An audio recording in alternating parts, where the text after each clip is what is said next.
you, Charles. Yeah. We are live. We're live, everybody. Come on in. We see you out there. We know you're there. Happy St. Patrick's Day. Yeah. Happy St. Patrick's Day. Top of the morning to you. Top of the morning to you. 17th of March, folks, 2024. It's time for the Sunday Funnies. And listen to the chieftains today. To the chieftains? What? Yeah. Chieftains. Who what? The Irish folk group. Oh, okay. Oh, right. Okay. The best. I thought there was going to be a big announcement or something. No. Yeah. Okay. Here we go. Hang on, folks. We're going to run the opening. And we might run this first. Holy shit. That is the craziest thing I have ever seen. And I'm Dennis Quaid, and Dennis Quaid has seen some shit.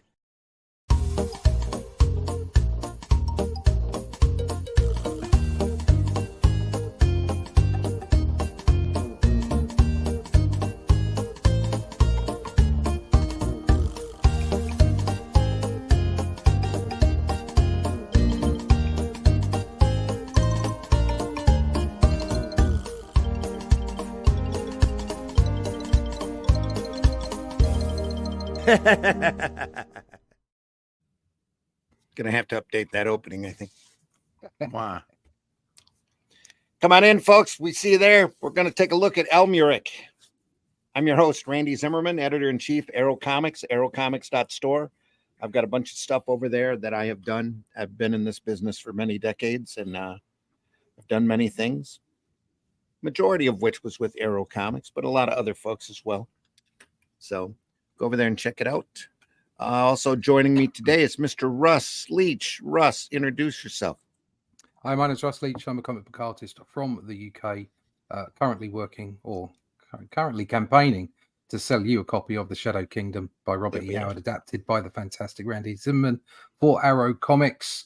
I've been around the block a little, done some Batman, done some Doctor Who, some stuff for Warner Brothers, Marvel stuff, all kinds of stuff. Got my own books, Only Death Can Save Us. Third part will be coming out this year.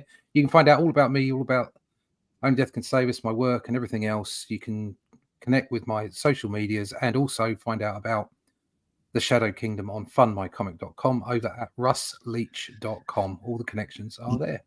Legendary artist, Russ Leach. Legendary. Legendary in my own lunchtime. Yeah, the wife tells me I'm a legend in my own mind. Yeah.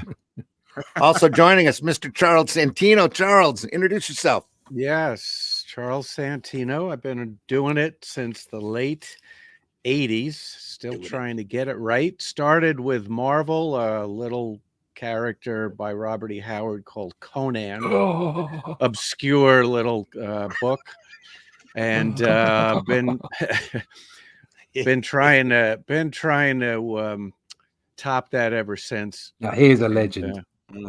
There's a legend. Yeah. Behind me, you see my comic Rammer. First issue is out. It is on Amazon. He is a master thief in a future police state. Second issue will be out this month.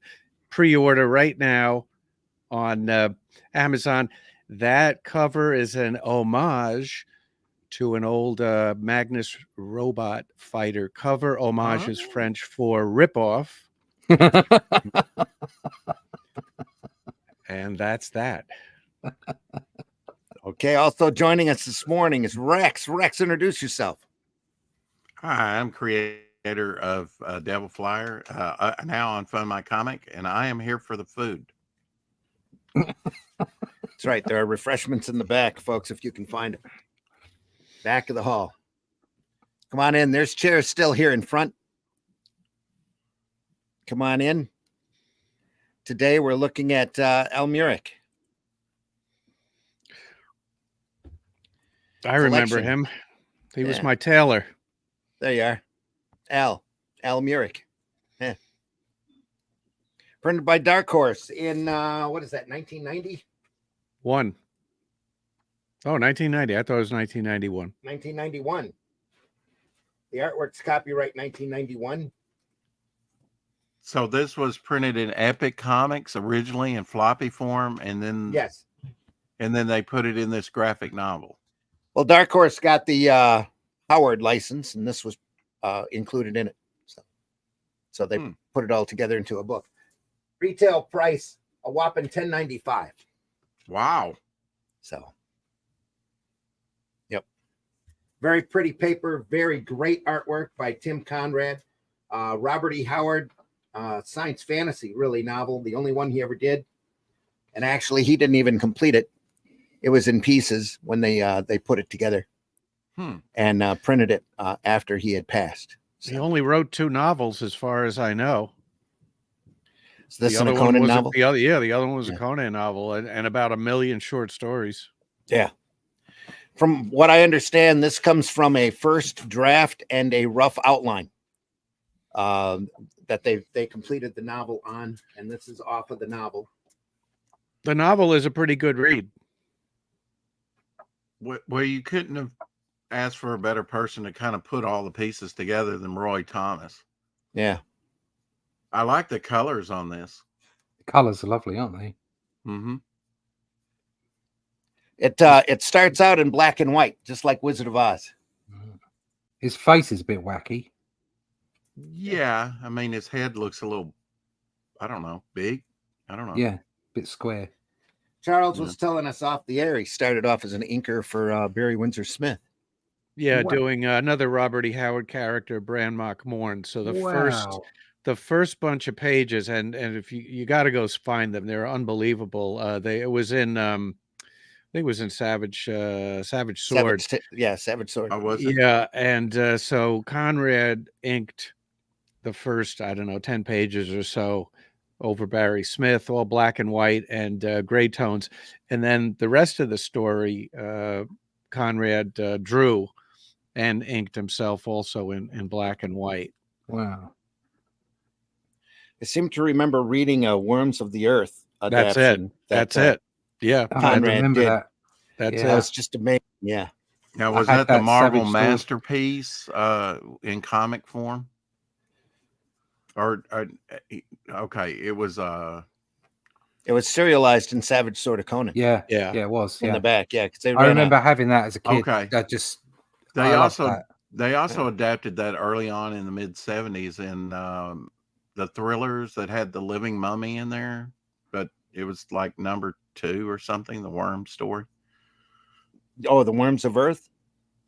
Maybe there's a couple of different worm stories. I always get it mixed up because Bram Stoker wrote Lair of the White Worm. That's been adapted a couple of times. I don't know how they would safely adapt this to code-approved comics. I mean, Worms of the Earth, because it's pretty adult. Yeah, it was. Well, yeah, you got Branmock Morn up on a cross and gets oh no, it's one of his men. One of Brand's men is up on a cross and gets run through by a Roman centurion. It's pretty grim. It's pretty graphic. He goes out for revenge against the Romans and ends up finding an old witch that could do it. Exact revenge. Yeah, Robert E. Howard had a thing. He had a bee in his bonnet about Rome. Yeah. Did a lot of picks stuff. Yeah. Oh God, I'm just looking through some of it here on Google, and it's like Worms of the Earth. Yeah, I'm being transported back to being a small boy. Yeah. That's the thing. It's like with this whole comics code and everything. Yeah. I was young when I was buying Savage Sword of Conan. Oh yeah. I was just a kid, and I was loving everything about it. It was fantastic. That was part of the fun of those old black and white magazines, man. You gotta. I didn't turn into some nut job that goes and kills pets and then moves on to people. And maybe not one that kills. So you say, yeah. Causes wars or what? It's like it's the people. It's within you. If you're going to be like that, you're going to be like that. You know. Yeah. Oh God, just seen a picture of the front cover, the one where he's kind of like killed something that looks a little bit like a You're talking ALMURIC? Yeah, we'll get there. It's all in no, here. no. This is a Savage Sword of Conan. Sorry, Oh, okay. I'm geeking out about Yeah. Conan again.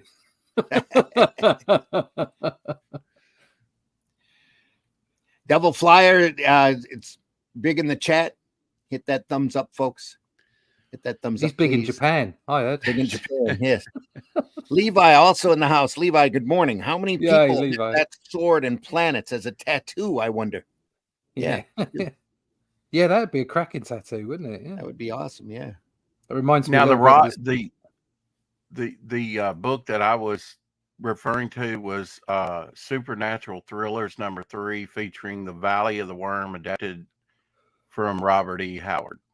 Different story, yeah. Yeah, not Is it? not Okay. Bran. Yeah, not Bran Mockmorn. We should also mention that this comic we're looking at is heavily influenced by Edgar Rice Burroughs and John Carter.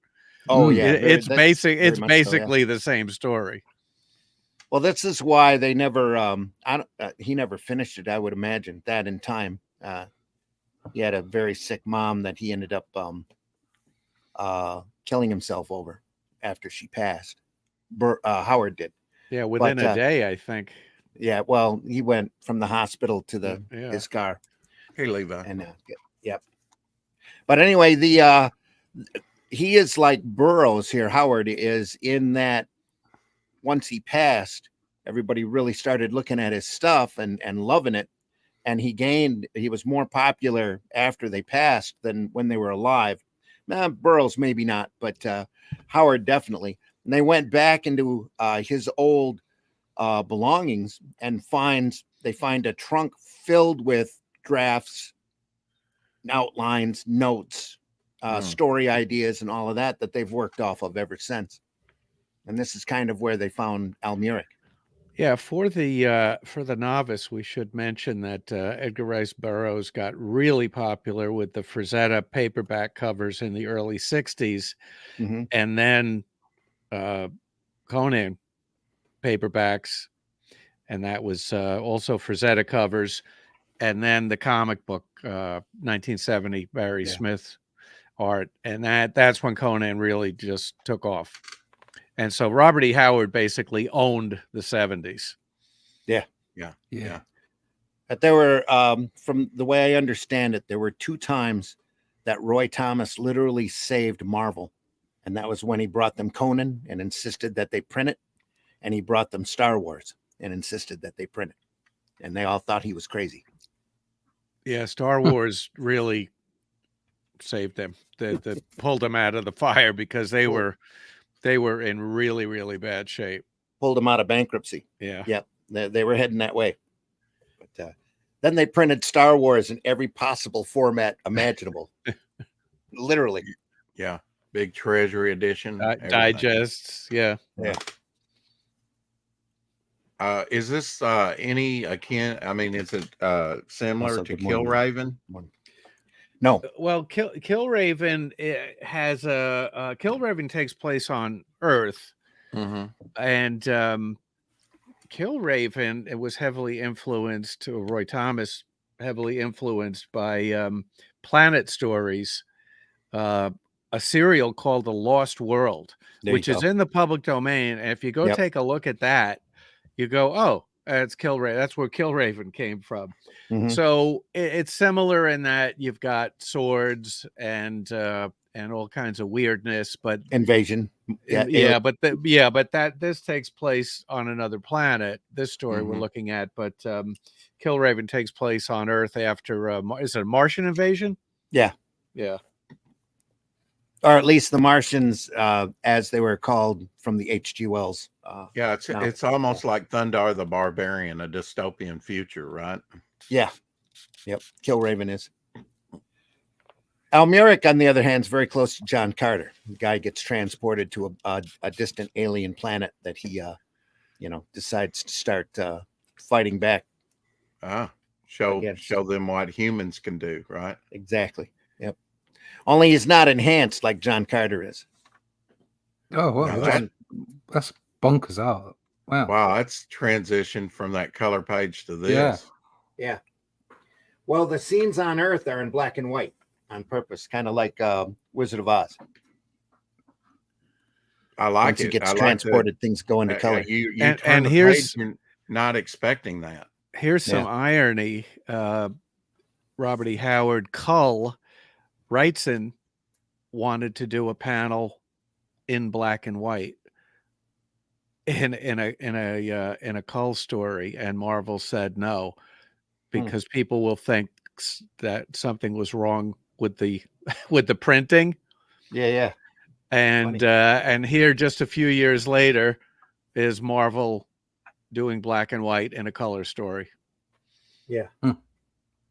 So apparently they realized that you could do that. Nobody's going to be confused. Well, it's not really black and white. There's a lot of light blue in here. A lot of gray tone. That's true. Yeah. Yeah. Well, to be fair, it's you got 2 pages of it instead of just 1 page. I think there's more. Yeah. More than that. Yeah. Yep. Yeah. Yeah. It's almost got a sepia thing going there too. Yeah. Hey, Bone. Yeah, that lower left, that's I'm seeing like a greenish gray lower left. Down here. Yeah, the brown, green, that panel, the second panel lower left. It's kind of sepia. Yeah, it might be the camera. Yeah, it's not screwing around. Yeah. not 100% black and white, but it's sure not color. Yep. Bone in the house says good morning. Good morning, Bone. Thanks for joining us. I like this art. To me, it looks a lot like Corbin. Yeah. Oh yeah. Yeah, and I never made that connection. And Richard a little Corbin. Galassi. Yeah. Yeah, I can see Galassi in this too, with the stark shadows here. Great work. That's somebody we need to take a closer look at. Some of those early Master of Kung Fu's.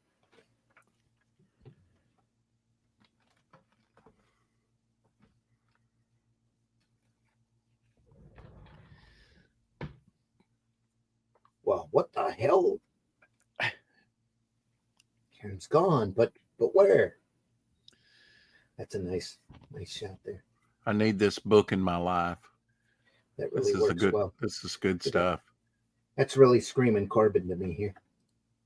Beautiful.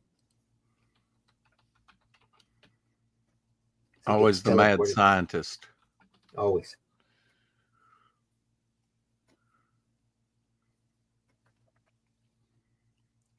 I'm ready, Professor. In God's name, hurry. Actually, I'm not quite sure myself, gentlemen. At this point, he could be a bunch of random atoms scattered from here to the farthest galaxy, or he could be standing alone and unarmed on a wild, primitive planet, which should suit him far better than this one, should he survive it.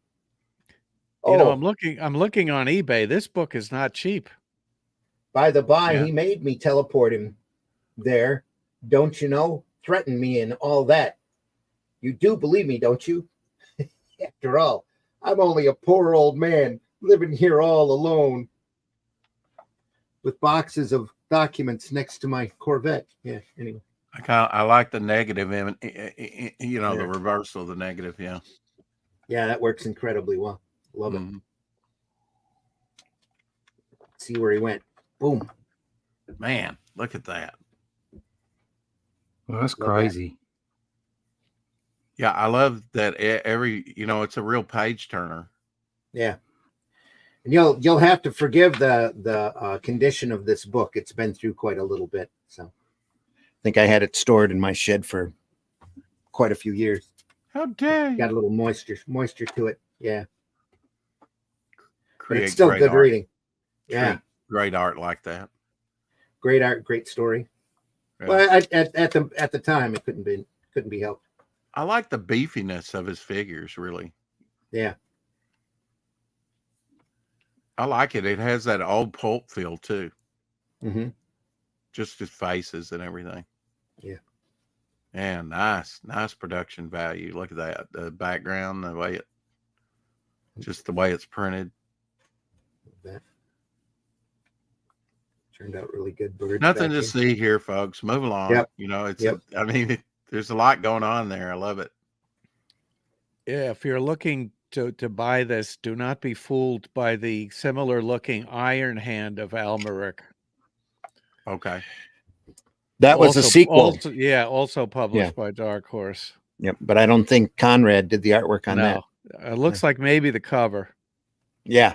Maybe Yep, did he the did cover. But there's only 2 copies of this on eBay right now. One of them is $70 and it's not in great condition, and the other one is $45. It's only 2. Yeah. Wow. Yeah. I don't think it had a huge print run. Probably not. I mean, I've never seen it as far as I know. I remember seeing it in Epic. Yeah, it would probably be cheaper just to buy. It would be cheaper just to buy those 4 issues of Epic, and you get all the other stuff too. The problem with that is you know, tracking it down, knowing what issues it was. I guess you could do 2 through 5. Yeah, 2 through 5. Oh, okay. Okay. Yeah, no, those are not expensive. I don't think. There's 17 pages per episode or per issue in that in Epic. It was planned to be a 4-issue miniseries, but they loved the artwork so much. Epic was starting up and was being printed on such better paper. Did they recolor this? Oh no. For the graphic novel, you think? I don't think so. No. This looks painted. Yeah. Yeah, it is. It's painted. The reproduction might look a little different, but it's the same colored art. Yeah. I think this is back when long before Photoshop or digital work too. So yeah, here's a copy of probably 2. There are lots of copies of 2 on eBay, lots, and they're not expensive. So I'm assuming 3, 4, and 5 are probably not expensive either. Yeah. So that may be the way to go. You get all the other great stuff. But 2 has an incredible Corbin cover. 1's got a Frazetta cover. Yeah. 2 is Corbin. I'm trying to think who was this character, this story ever featured on one of the covers?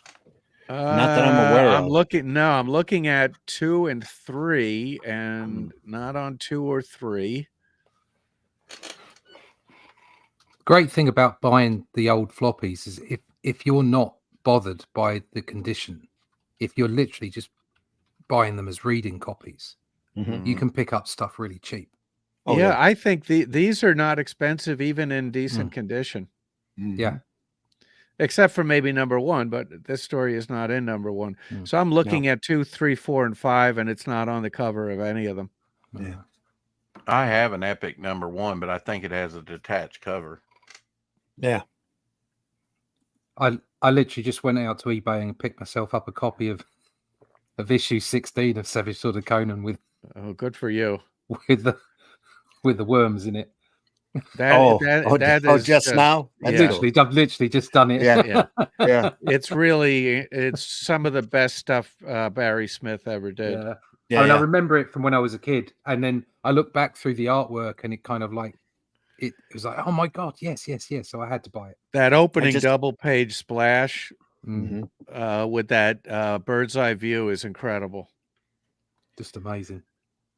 I just remember being in awe of the artwork anyway, on that story, and the story being a little disturbing.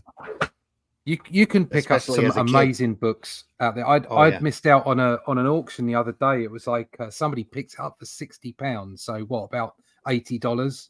And it was like I think it was about 52 comics. Wow. And there were 30 Spider-Man comics with Captain Britain in, and I missed out because English, it was in the UK, the English editions, and there was a bunch of Spider-Man stuff, and I missed out on it. I'd have paid £100, and so I'd have won the auction, but I just had other things to do, and I missed out, so I was a bit gutted about that. But yeah, you can pick up some great books. Did you have a bid, but you just weren't there at the end? I just wasn't there. I didn't bid at all. I found out about the auction the night before, but I was away during the day, and I couldn't do it. And what I was going to do was put a bid on and say, right, that's how much I'm prepared to pay for it, and just stick it in and walk away. But you know what life's like. Yeah. Sarah in the house. Sarah, good morning.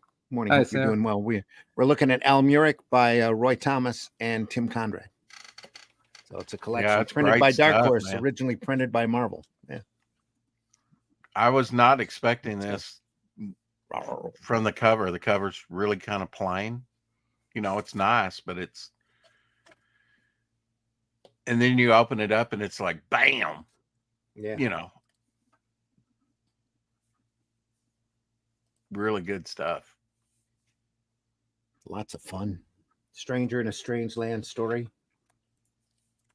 Ooh. Yeah, that spine just cracked. Well, that glue does get old. And it is a reading copy, and it did catch some moisture at one point. So yeah. What dare you? Oh, believe me, this isn't something I'm gonna sell. Yeah. Look at that. That's a great Even though I illustration. had $3 marked on it at one time. Anyway, That guy's tried to face. sell it. The big panel on that guy's face. King of the troglodytes. Nice big brute. Struggle. What's this then? An Earthman. This is really, to me, looks very reminiscent of William Kaluta for some reason. It just has that feel to it. Great feel. Blam.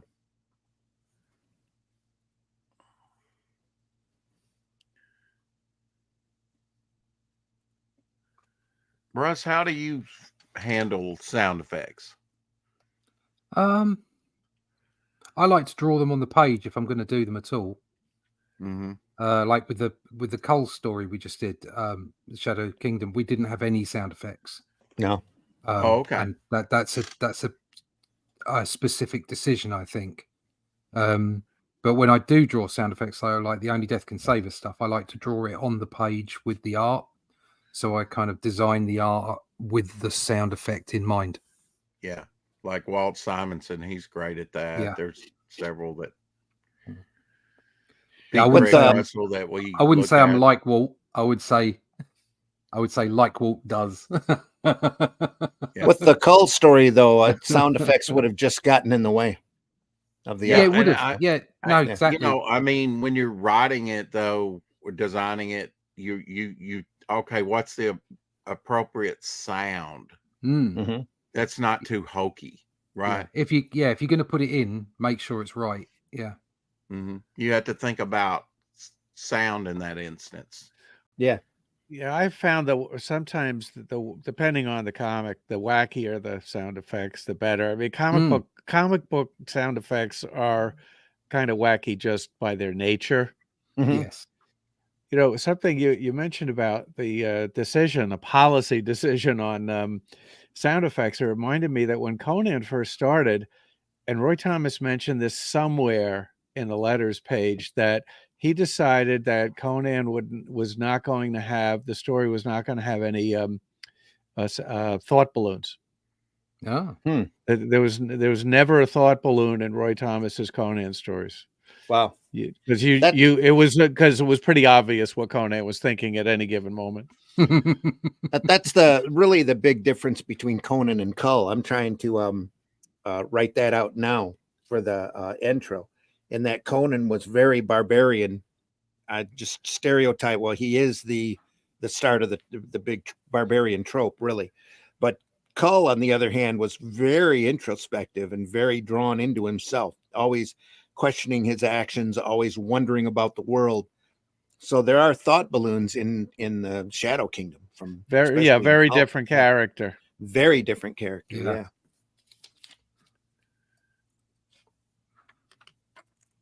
Ooh, you can hear that crackle. What's also interesting to me is that they decided in this series, which was in Epic, which had nudity, that this story would not have nudity. Well, this story was done initially as a regular comic, like I said, in 17 pages. So I'm sure they were still holding to Code Authority rules at that point.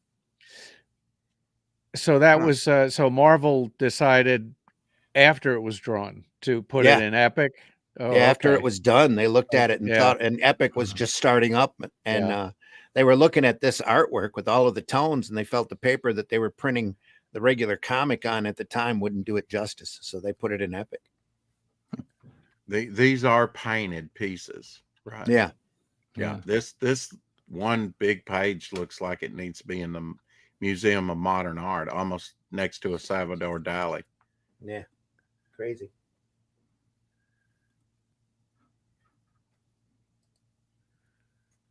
Let's see how you are against a man. I love it. Not just a Sarah man. says Man's so man. much. Yeah, a man's man. So much stylistic ways of doing the art: circle panels, angled ones, art between and overlapping panels, etc. Mesmerizing. Not the norm, and eye candy for something different sometimes. Back when this was done, there was a lot of experimentation with the sequential art, the panel layouts. You had Neil Adams and Steranko challenging, what actually makes a page. So Right. you're I think seeing some of that here. Steranko really lit the fuse for a lot of artists. Ready for the next page? Yes. So is this a chapter break here? Yeah. Wow. Look Look at get that. End of issue 1, start of issue 2. Yeah. Look at that top panel. Love it. A lot of Corbin in that look. Yeah. You don't see panel borders like that very often. I'd like to see this artist do Tarzan. Yeah. Would too. That would be crazy. I'd prefer to see me do Tarzan. There you go. But all that stuff's I'd like in to the see a public Russell domain. H. Tarzan. I know. We've got a whole list of things. Yeah. This is Oh, wow. yeah, I love what I they would came love up to do with that. while experimenting. Show raw talent. Yeah, shows raw talent. Could always adapt one of the Jungle Tales. The one of the books, I think it's the third one's a collection of shorts when he was a kid. It's on the list, mate. Thought you wanted to do a Western next. Anyway. Well, that's what I say. It's on the list. Yeah. We've got some stories to pump out first. So. Yeah. Yep.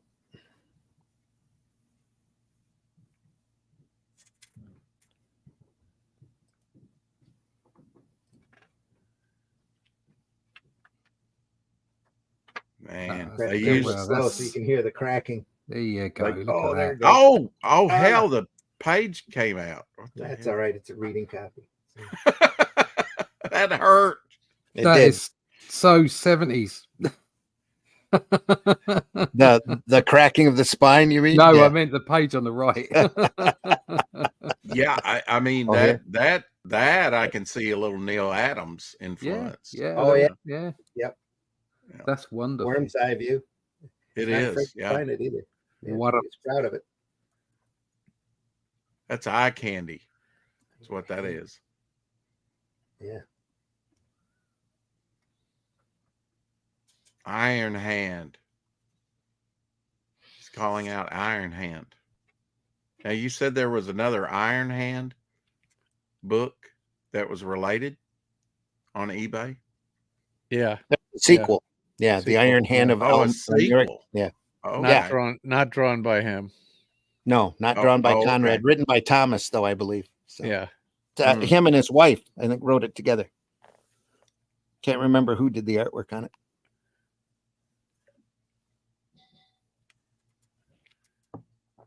Shall we try next page? Man, the coloring on this is wonderful. Yeah. Colors Yeah. are fantastic, aren't they? Mm-hmm. What medium did he work in to do this? Gouache, watercolor, acrylic? I'm not sure. Honestly, it doesn't look like watercolor. Could be inks, Inks, yeah. colored Could be. ink. Dr. Martin Dyes, maybe. Yeah. Mhm. It's very bright, isn't it? used very differently. Yeah, it's super bright. And that yellow is real. Yeah. Well, let's face it, they made a good call. I mean, I know this is Dark Horse, but paper quality and ink saturation makes a big difference on the final product. Yeah. Love that. Yeah, I like how this, what you pointed out, just the feathering, the jagged edge. With the panel border. Yeah. Adds an immediacy to it. A Really not gravitas. afraid to play. Yeah. It's cool. Good old comic book logic and design. Mm-hmm. Look at the slant gutter there with the falling with the figure. Yeah. Yeah.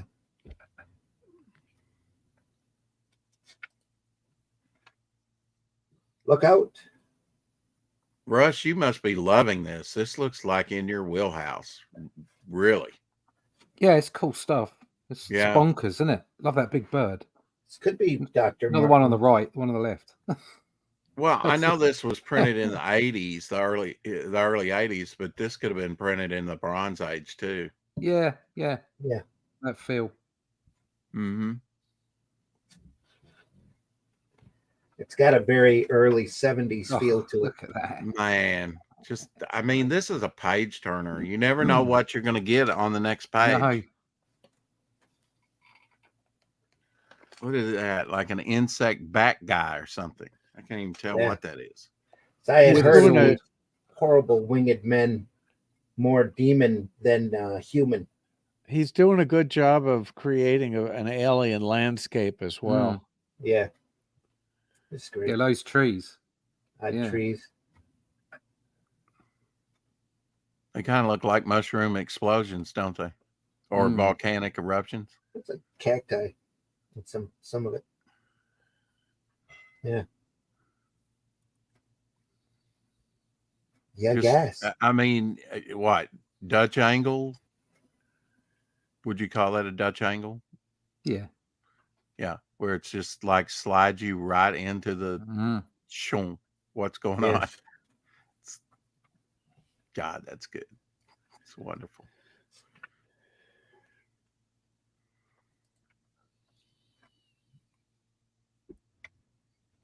You have to check to see if. I know. Yeah. I thought that was abrupt transition there. Man, X panel. How do you read that now? Is that a problem? I mean, from reading right to left? Not when you're following the lettering. Boom, boom, boom. I guess. It's just a scene, isn't it? It's just a scene. So it's a montage. Mm-hmm. Ah, French. But Randy, you're right about the lettering. The lettering tells you where to go. Yeah. Yeah, and look at that lettering in the middle panel there. I like the graduated color on it too. It's very 70s, 60s, 70s.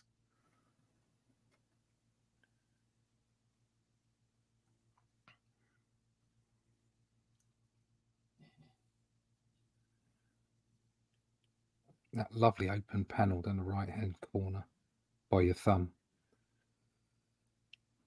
Yeah. Yeah, beautiful. Yeah. A lot of panels on these 2 pages. Yeah. Well, they weren't afraid of doing hard multiple panels and a lot of dialogue too. Now, would this been done? I mean, this is painted. So how big a thing would he have worked on to do a page like this, right? I mean, it's probably regular comic size. No, maybe I reckon I reckon he's gone double with this. Wouldn't have gone much bigger than double. Look at the drop shadows on those panels top of the page. Yeah, they're great. Are you talking here? No, the drop shadows on the horizontal. Right. They're those ones, yeah. Mm-hmm. Yeah. Huh. Oh, here. Yeah, I mean, with if you know it's going to be printed in a magazine, do you go larger? I mean, when you look at some of the Golden Age art, it's huge. Yeah, it's you can go a little wider on a regular magazine. Yeah, this is a wider page, isn't it? Slightly. Although it's got big margins on right and left. Yep. Yeah. So it may well have originally been done for comic size. Yeah, it's comic size. It was done for comic. But around this time too, they were playing around with painted comics. So this wasn't really unusual. at Well, I that mean, point. he's You know, fitting a Moonshadow lot was- on. He's fitting a lot on these Okay. pages. Yeah, he is. Whole lot. I don't think it's dialogue heavy, really. No. But some of the comics from this period, like we've looked at in the past, like with Don McGregor, can get pretty wordy. More text than picture at times. So it's cool when spouses are able to do those kinds of things together. Stay married through it all. Yep. I love the face on the top right of the middle pic. Wicked splash page. I love that creature. Yep. The detail is great. Wow. I would put that character's image on my wall if I could. Amazing. Yep. Wow. Very much eye candy. Guessing the story is just as good. It's about a guy who gets transported to an alien world and then has to fight to survive. There's a very similar creature in the 9th issue of Conan. Lives in a tower and kidnaps Conan's girlfriend of the moment, and Conan has to rescue her from the tower. And the Shaldazar. the character, the character looks very the winged creature looks very much like this. Kind of like a You know, gargoyle Conan- or a harpy. Conan may not have many long-term relationships, but he's committed to the short-term ones. You got to Yeah. give him his due. Well, if I remember correctly, he ended up throwing that girl in a sewer because she betrayed him.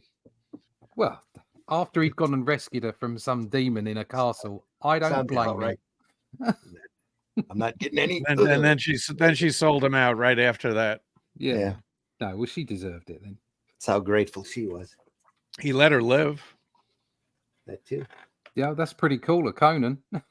Since this is painted, this harkens back to like the Gold Key and Dale covers that were all painted. Oh yeah. Yep. You know, this is kind of throwback. Look at that Tarzan like crouch there right by your thumb. Yeah. That's That- great. Oh, That's Adams that- right there. Adams. I was about to say that's Neil Triton. Adams. That's Yeah. Triton coming out of Yes. the sea, isn't it? On Yes. the pier. Yeah, Yeah. from That amazing. too. Oh, from yeah. Amazing Adventures. Yeah, it looks similar. Yeah. It's an homage.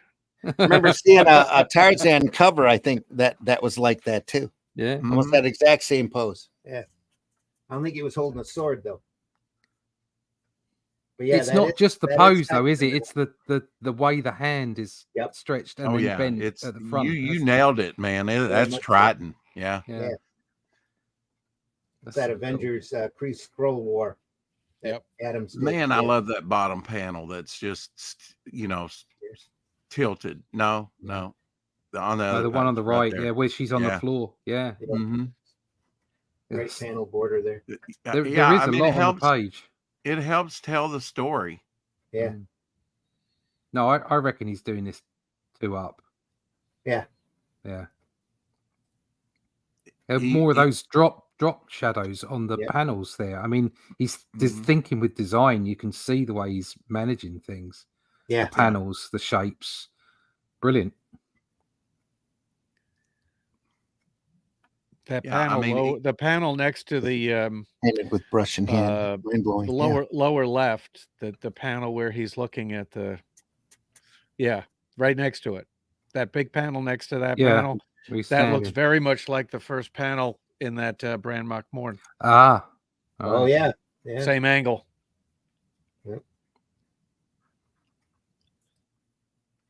Even This was you know, probably the- penciled and then watercolor and then ink over top of it, I would imagine. Yeah, I guess it could be. Yeah. It's Yeah, got a it's- richness to it. You can see some variance here in the blacks. Oh, there is a little though. It might have been painted over top of the inks. Just the female figure there, I almost look like I'm looking down on a crucifixion type scene. Yeah. Yeah, that panel lower right, the depth of field he gets with the shadows behind ALMURIC is incredible. Mhm. Hmm. And he breaks panel with his head and top of his shoulders there. And the angle. Mhm. It's a little bit harsher than the floor. Just to throw it off a little. Looks great though.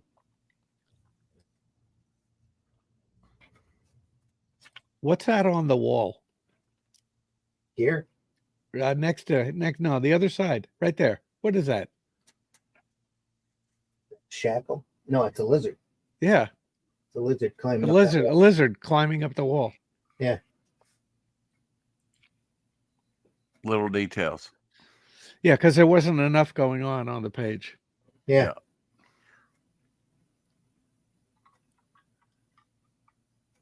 Crazy looking thing. What's that? Like a rat? Wow. Now that Yeah. I really blow it up and look at it, I like the fragmentation in that fourth panel on the other page, on the first page there of his face, right there. Yep. Yeah. Wonderful. I've seen him do that a couple times before too. Yeah. It's a nice shot. Wonderful imagery. There are places where I can see maybe Brett Ewing's getting inspiration from this. Yeah.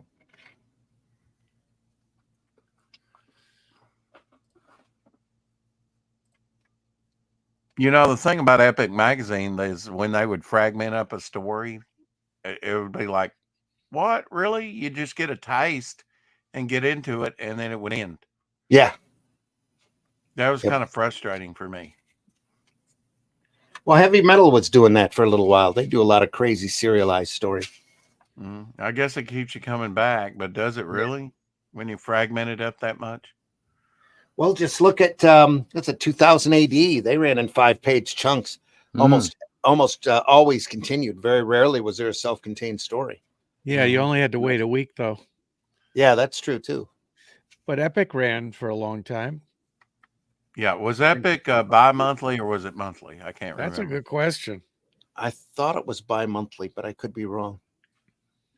It seemed like it was bi-monthly. Yeah. It had to be. Let's look that up. Russ, you're awful quiet. Are you working? Are you drawing? Bit of both. Yeah. Is that that's a werewolf in the top panel, isn't it? Looks a bit. Oh. Uh-huh. Yeah.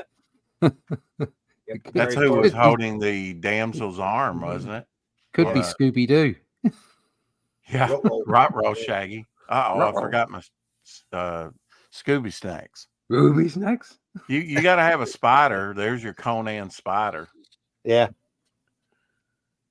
Spider monster. Yeah. The reds are almost the red and sort of lavenders are it's almost Frazetta, and it's almost like he's drenched in blood. I guess he is drenched in blood. But it was quarterly. Quarterly. Okay. There you go. Oh. Yeah. So you're waiting a long time for these stories to be completed. Yeah.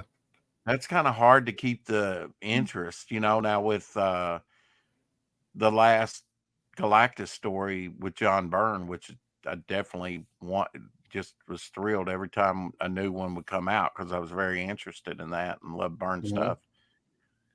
But it took so darn long, and then he didn't wind up finishing it anyway, at least in Epic.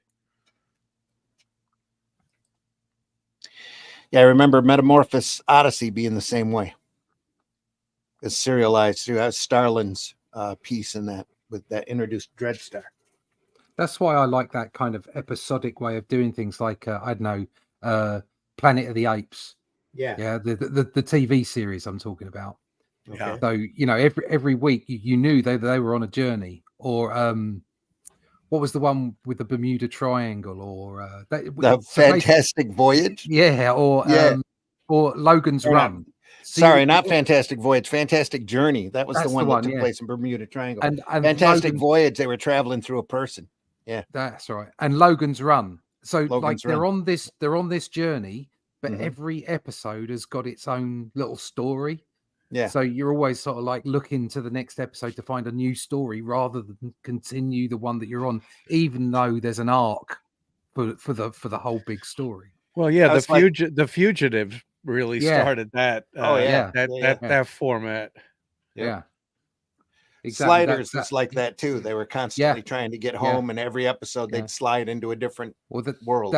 That's where we want to go with the Atlantean. That's exactly what we want to do. So you've got these held stories within 48 pages, but at the same time, you're moving on through the world, going to the next stage. So hopefully Epic you ran. can keep people's attention with that. Epic ran for 6 years, and 24 issues? only published 34 issues in 6 Good years. Lord. Wow. Yeah. Still, there's a lot of work goes into these pages. Yeah. Yep. So, you know. They must have stepped up to bi-monthly at one point then. And that was back when you actually had to produce on a schedule, not like now. Well, you had Jim Shooter in charge then, right? During this I time. think Rick Marshall and Archie Goodwin were editors for Epic. Oh yeah, on yeah. that, I guess so. I'm looking at one of the last issues. Stan Lee is given credit as editor, and so is Archie, and so is Joe Duffy, Margaret Clark, and Dan Chichester. Okay.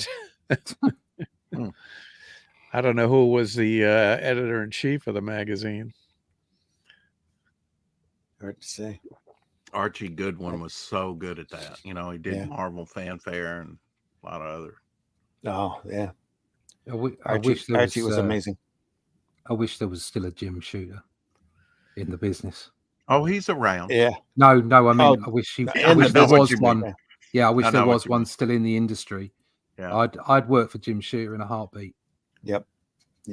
Because I know that I can meet my deadlines. I'm not going to get flaky about it. He was at that convention, Randy. Jim The Shooter. Grand Rapids Con, yeah. Is that what you're talking about? Chicago Comic-Con up there. Oh at the yeah, Marriott okay. that we were talking about. The last time I saw Jim, he was super sick at a Grand Rapids Con. Got to talk to him for a good half hour or so. He had a bunch of portfolios sitting on his table of all sorts of different things, and one of the portfolios was all memos that he wrote when he was editor-in-chief. Huh. That Wow. was fascinating. I told him he needed to put it into a book because that was history. Yeah.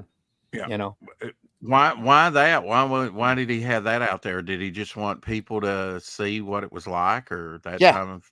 Yeah. Yeah, because he had one memo that went out to everybody that said, let's just make good comics.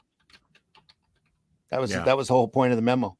And there was he had one letter there that he had gotten back from Stan too. He sent Stan a half a dozen copies of the books that they had done that month, and Stan wrote him back this long letter criticizing all the covers and what was wrong with them. That was incredibly fascinating, because a lot of them were pretty iconic covers. And Stan's going, no, you didn't. Why'd you pull the camera back this far? Why'd you do this? You should have tightened up here. There's too much going on this cover, that kind of stuff. So it was really interesting to read. You could have spent,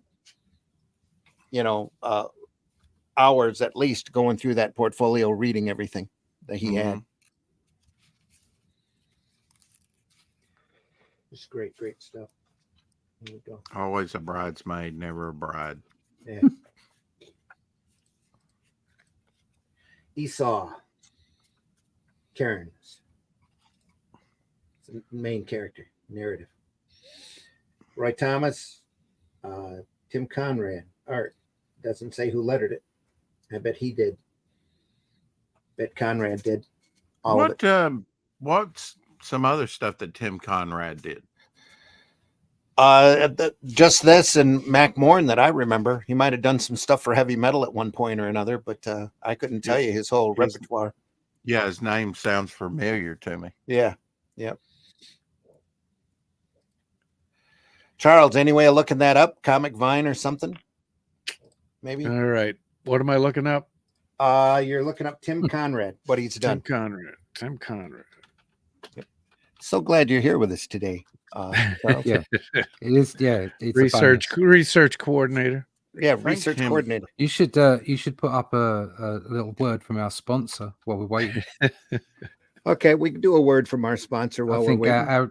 Arrow Comics and Shadow Kingdom are sponsoring. Here we go. us.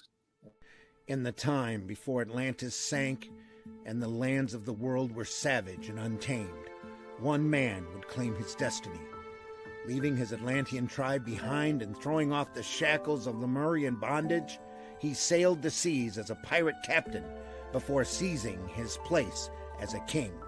And now that he has the throne, how long will he be able to keep it? This is the Shadow Kingdom, the classic sword and sorcery tale by Robert E. Howard, adapted by Randy Zimmerman, with artwork by Russ Leach. Available now at funmycomic.com. Right now over at Hey. Fun My Comic, folks. Buy it now. Tim Conrad, Yes. epic. Alien Worlds. Okay. Pacific Comics. Yeah. Yeah. Yeah.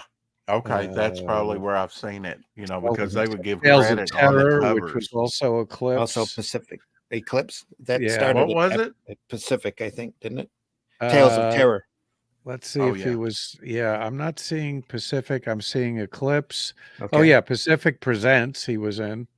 Okay. Let's see, Alien Worlds, which was Blackthorn. Mm-hmm. Tales of Terror was Eclipse. Alien Encounters was Eclipse. DC, he did something for a magazine called Etc. Never heard of it. Yeah, me I'm neither. gonna have to look that up. Yeah, I think it. Yeah. Huh. Let's see what else. Savage Sword. Savage Sword of Conan. Let's see. Yeah. Yeah. Yeah. Yeah, he didn't Interesting. do it. He did not do a ton of stuff. Yeah. Interesting. But Planet of the Apes. Oh, there That okay. was Marvel UK. Yeah. So maybe that was a reprint of something else. Let's see what he did for. is he a British Planet of the- artist? No. Or, He I might mean, have done stuff that was only printed over there because Planet of the Yeah. Apes didn't last long here in the States, but Yeah. it was huge over in Europe and really huge in Australia. Oh, it's- Etc. It's big over here, yeah. Etc. was Piranha Press, which was a DC imprint. Okay. Oh, Yeah. I have the first 10 issues of Planet of the Apes.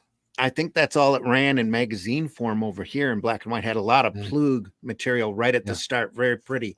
Yeah, Real it's pretty great. stuff. Yeah. Beautiful. Yeah. But the thing is, it was so the Planet of the Apes was so hot in Australia. They went through and printed a bunch of the Killraven stories and substituted apes for Martians. Or Martians, or yeah, apes for the Martians. Yeah. I'll do it.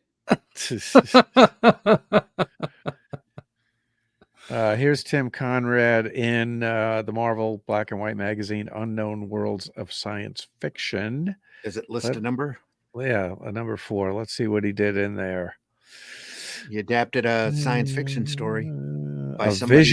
vision of Venus, which does what was Albert. adapted? Yeah, Otis Albert. Otis at Klein. Adele, and that was reprinted in Planet of the Apes, Marvel Okay. UK. There you go. Yeah, he Yeah. did not do a ton of work. So those Unknown Worlds of Science Fiction were amazing too. Yes. Everybody was in that and doing all sorts of adaptions of science fiction stories. Just a great magazine.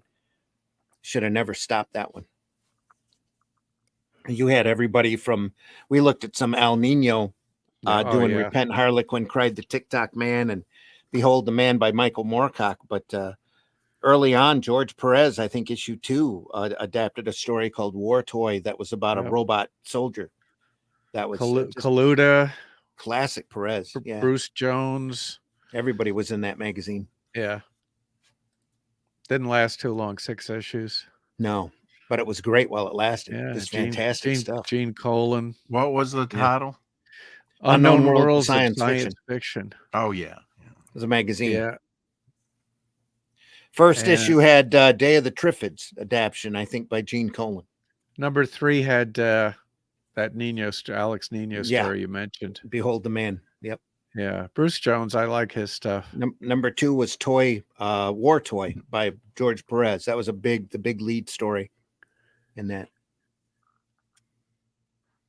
And they always umbrellaed that. They bookended every issue by the black glass. Somebody would walk into a shop and he'd show them a piece of glass. That had a story in it. Slow glass. Slow glass. That captured light slowly. Yeah. Gray Morrow had 14 pages in issue number 5. Chaikin had 10 pages in issue number 5.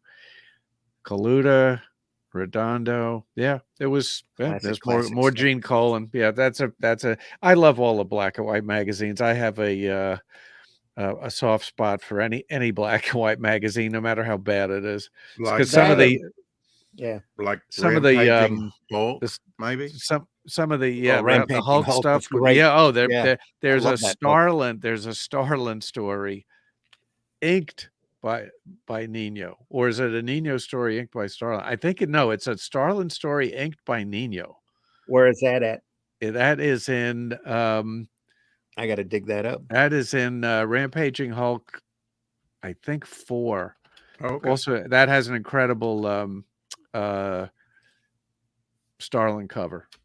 Yeah, it's and you want to talk about a combination of art. Jim Starlin inked by Nino. Yeah, that's got to be crazy looking. I think that's in a the good way. one where he's shackled and almost looks crucified. Yeah, on the cover, and that can be had relatively inexpensive in nice condition. That's just a classic. You wouldn't think those two would go together, but it's a match made in heaven just once. They did those two artists together just once, as far as I know. Yeah. And Starlin was at the height of his powers at that time. Also collected them until I had a full story. It was a comic. I'd read that one before. Hang on. So it takes while it come out, like with the Harry Potter novels, I read until there's no cliffhanger, then get the next one and start where I left off with on the right of the next tone. Yeah. Yep. Sarah says, with all the work going into that, I can see why it would come out quarterly. That's a lot of work to make it look so amazing. Yeah, it was their version of heavy metal. Heavy metal was raging at that point. Yeah. Great way to get comics into the newsstand.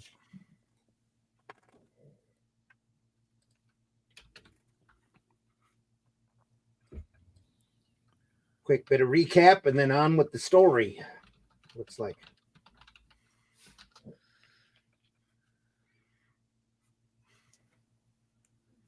Yeah, very Corbin here.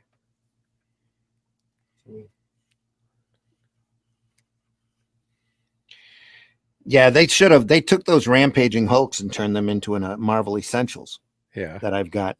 But they should have done that with the science fiction stories too. They might have had a problem with the rights, but they were doing Unknown Worlds there for quite a while and adapting science fiction stories, a regular comic form. They could have thrown all of those in with the Unknown Worlds of science fiction, and probably had enough to do Essentials book if they wanted to. They just never did it. They don't think like you and I. No.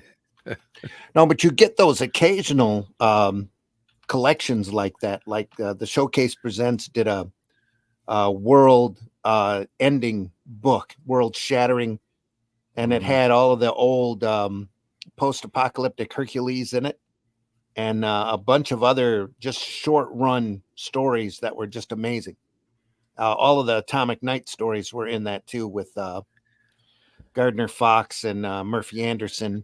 Yeah. And just some great, after the world dies stories in that book. There's also a collection, a Showcase Presents, of all of the Marvel magazine of the Doc Savage run. Oh, wow. The Essential and DC kicked that out as a Showcase Presents, and it's all the Doc Savage magazine stories, and it's great. Yeah, love that recap on the left there. Yeah. Yep. Yeah. Definitely a great montage here. Picked up right into the action. And it's raining. Great stuff. I'd put this up against anything that's being produced today. Oh yeah. You could pick something at random from this era and say that. I have to agree. Yep. Absolutely. It's a lot of great stuff coming out during this time.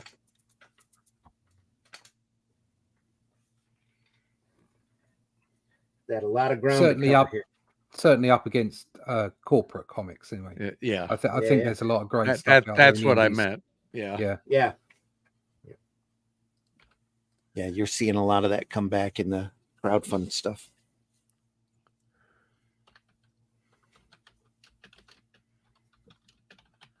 Because this, even though they're up against deadlines, there was still so much care and effort put into what they were doing, and that's what you get from indie books. I'm not saying that people who work on corporate comics don't put in care and attention, but they are restricted by finance, they're restricted by schedules, they're restricted by all kinds of things.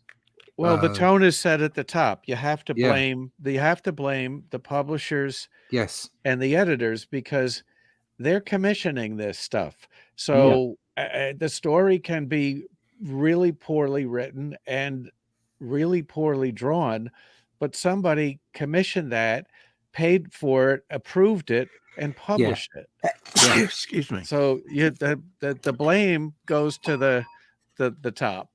Yep. You're absolutely right. Yeah.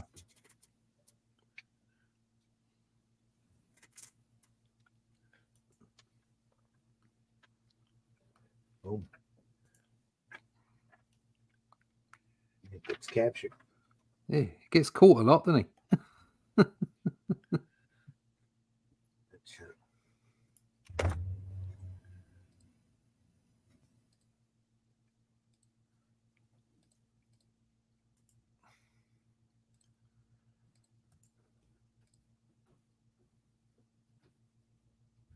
Well, it shows you what you can do with a limited palette. Mm.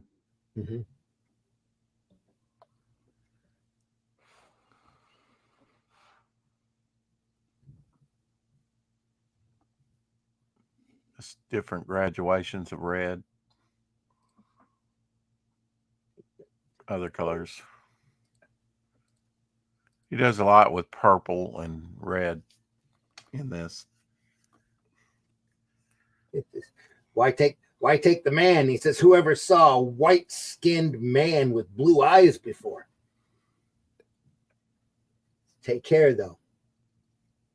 He has the thews of a lion. THEWS. Never seen that before. The main character, I mean, just from the flesh tones, pops. Yeah. You know, like in, there, and then over on the first panel on the second page. I mean, no, is that him? Okay, what's that in front of him? He's tied up here. What's that in front of him then? What is that in front of him? Looks like somebody's knee. I thought that was his knee. I don't know.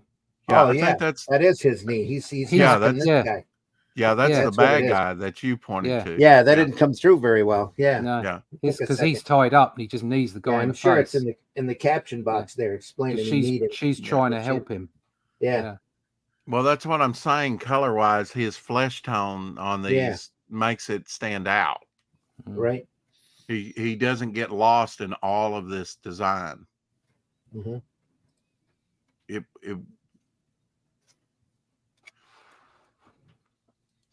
heavily reliant on color. Yeah. And look at, has anybody mentioned just what you got your thumb on right there, that it goes outside a panel behind there? Yeah. Nope. Yeah, The wing. right there. Uh-huh. Yeah. Yep. Very subtle. You got to know where your cutoff is at the printers, don't you? Or you lose the mark. Right.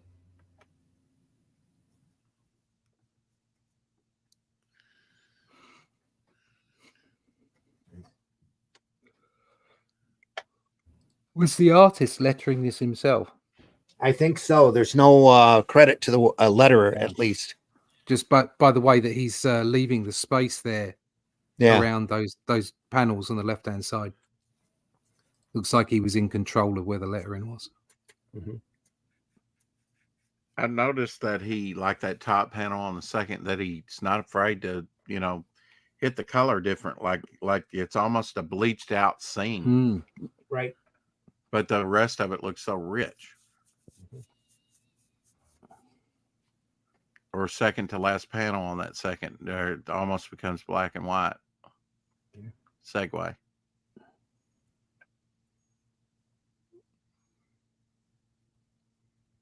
It's got a good balance to it. I like it.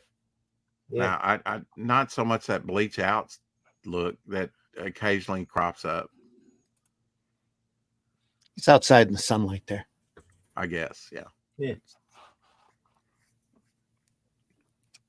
That's where story comes into, right? You'd never be able to get away with this today because the guy's journal's written all in cursive. Any editor would think half of the audience wouldn't be able to read it. Yeah. What's this foreign language here? Yeah. English. We have boom. Can we see? We can't see all of that. I'm gonna have to enlarge the camera just a little. Yeah, you are. Wow, look at that. Grand Canyon. A little bit of Tolkien So here. you can see Whoop. just how great that is. Turned it on its side as well. Just went for it. Folks, this is Playboy and Penthouse for comic book collectors. Yeah. This is the pinup. There were Penthouse comics. Now I got a question here. It looks like you see the lower part, the wing is translucent. Here. You can see the tower through the wing. Yeah. Yeah, that's impressive. Yeah. Wow. That's amazing. And he's got kind of a negative shadow work looking here. Yeah. As well. Yeah. Yep. Like he did that negative figure in the first issue when he was being transformed or tortured or whatever. Transformed. Isn't that a great couple of pages, though? Just fantastic. Look at that forced perspective down. The winged creatures there. Openness of the landscape there. Nothing like a tower for fantasy. Yeah, crazy stuff.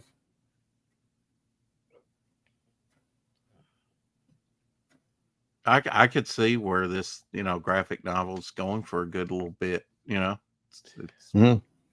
was only 2 of them on eBay. Yeah.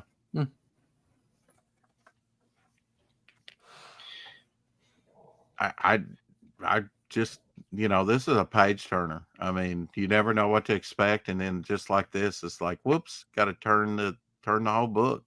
Yeah. The way you perceive the artwork, it's so grandiose, you have to turn the book.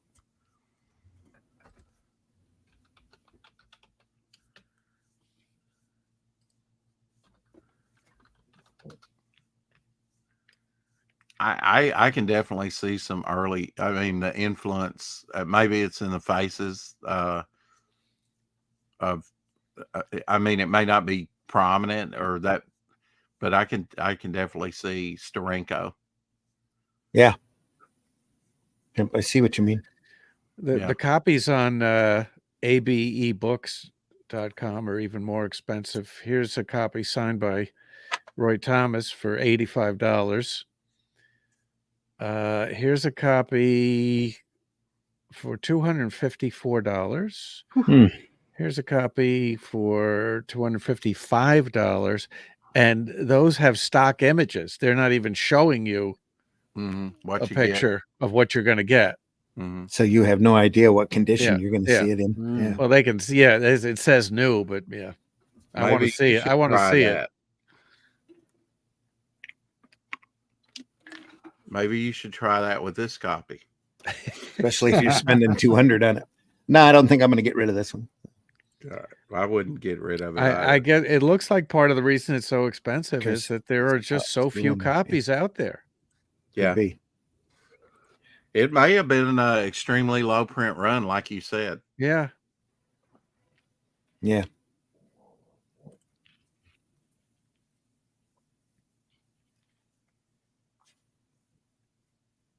Well, Dark Horse. What did could you put Sarah's comment back up? Oh, yeah. If I don't bump the camera again, sure. What would he bump? Bum, bum, bum, bum. She was Earthquake. giving us some love, I think. I want to see Yeah, that yeah. again. Bum, bum, bum, bum, bum. So I love fantasy and I love listening to artists. I'd probably miss some details without seeing things through all of the additional work done. Well, I hope she loves listening to writers too, because I'm not an artist. That too can be forgiven. Yeah, I'm a writer, editor, art director, and packager. That You're should an be artist. for any Packager. woman. You're an artist with words. And you You're a Google like creator. nobody's business. Sorry, folks. You definitely do your research. It's so easy nowadays. When you're on Facebook and people are getting things wrong or asking questions that are just so easy to find out the answer to as far as credits, Yep. just look it up. It's not rocket science, folks. No. Yeah, I may not trust the internet for telling me who's running the country properly, but I think I can get some decent credit notes. Yeah, but comics.org generally gets it right. Plus, yeah. there are so, thank you, Sarah. There are so many public domain comics online. Yeah. Yep. That second All of panel, the people who go into creating comics. That's what brought me back into comics after being out into the venue for 20 plus years. Yeah. Since I regained a new respect. I see some Neil Adams, Pablo Marcos, like on that second upward shot. Yeah. Yep. In the face. You're most welcome, Sarah says. Love that last panel where he's like crawling out of the comic. Yeah. Looks like some type of figure that would come after Johnny Quest, some gargoyle figure. Yeah.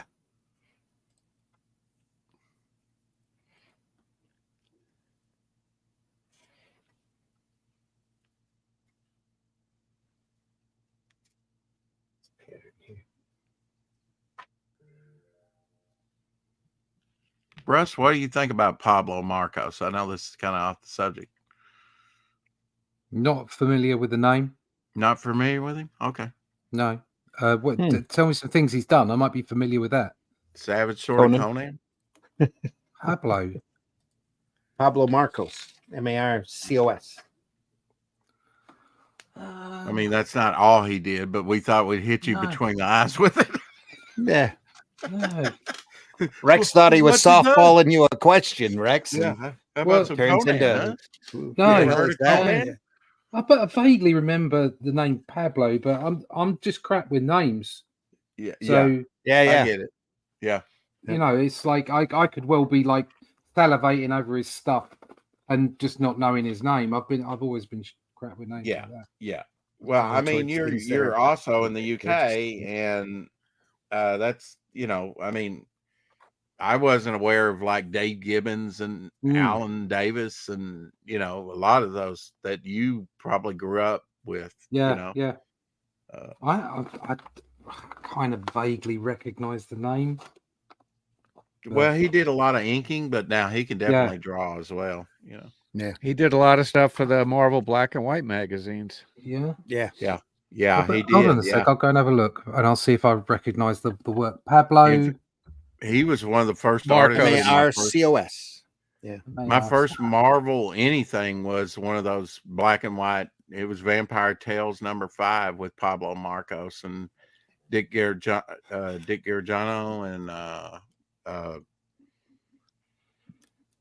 and Gil Kane was in there with the Morbius. Right. Yeah. Okay. I can see some of his stuff here. Yeah, I'm familiar with it. I'm just not familiar with his name. Mm-hmm. Yeah, I've got the magazines with it in right beside me. Oh, there you go. There you are. Good for you. I'm just crap at names. I Open recognize panel quite a lot there. of this actually. Another open panel here. Usually when I, to identify an artist, it can be like knees and elbows and fingers and things like that. Like a Gil Kane is so distinctive at, but, or Perez has a style, right? I mean, and Neil Adams certainly, but you've had like Mike Neisser and Sienkiewicz. Anybody can kind of be mimicked, but I usually look at the faces, and that's why Spider-Man artists are so tough, because his face is covered. Yeah. How do they Okay. do expressions? Although How do they construct a face? That's what's really telling. although you can see Kirby hands, or even Yeah. Buscema hands. You can Mhm. pick them up. The way that Buscema constructs a anatomy, you can see that. So Right. yeah, it's but I do know what you mean. There are certain things you just pick them out. Yeah, I mean, faces is a main Yeah. identifier for me when all else fails. You know, Yeah. the faces There you are. go. Put enlarge my screen, Randy.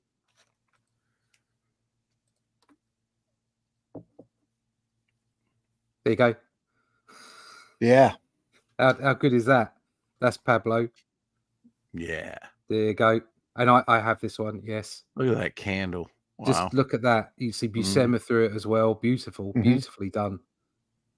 Now, Yeah. is that Yeah. inks over Buscema? Yeah. Inks over Yeah. Buscema. Yeah. Yeah. Yeah. How good is that? Mhm. Oh, God. At the mountain of the moon god. Yes. Just beautiful. Yeah. Yeah. He was one of those that enhanced, and didn't overshadow. Yeah.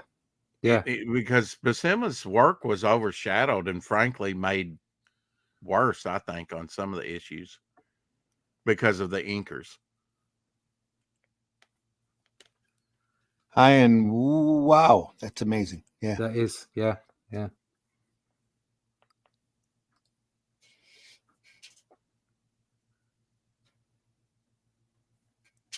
For me, it was always a style. You could always tell a Paro apart from like Ramona Fradon or John Buscema, John from Sal. You could tell apart. P. Craig Russell, you could tell his stuff. Magnolia, like a mile away. Conrad's kind of the same thing. He's got his own particular individual feel to his stuff. But that's what you want as an artist. Yeah. You want people to identify you. I mean, as flattering as it is for that stuff from the Conan books at the moment, from Titan, was it the Torres, the guy that draws like Buscema? It's beautiful work, and from a distance or even pretty close up, you go, "Is that Buscema?" And like I said, I've said before, you asked me 10 years ago, I can let you draw like Buscema, I'd have given you my left arm. But I've grown up even more since then, and I appreciate that. As tempting as that is to try and emulate someone that you love so much, I wouldn't want to be confused with that person. I'd want my own identity. Yep. There's another guy. There's another guy imitating Buscema before that Torres guy. I can't think of his name. Jerry DeCare. Filipino guy, if I remember correctly. No, this is a American dude. He What's his draws name? exactly. Jerry DeCare draws exactly like John Buscema. Big fan. Yeah, I can't remember. I don't think that's him. I think maybe it's somebody else. And I remember his agent approaching me at a convention and wanted to know if I wanted to use him. And I just thought, well, I don't, it's just such an obvious ripoff that I didn't feel comfortable. I thought the art was okay, but I just didn't feel comfortable with it.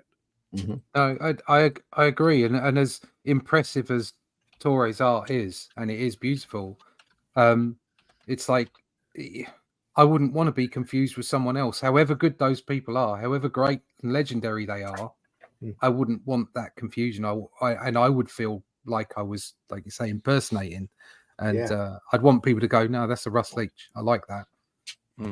Yeah, great. I mean, I've had a couple of people say to me about some of the Cole work that I've said. They've gone like, "Oh, there's a little bit of Buscema in that, a little bit of Ernie Chan." I like that work, and that's incredibly flattering, and it really is humbling to have people say, "I see these people in your work." And that's enough for me to know that. Yeah.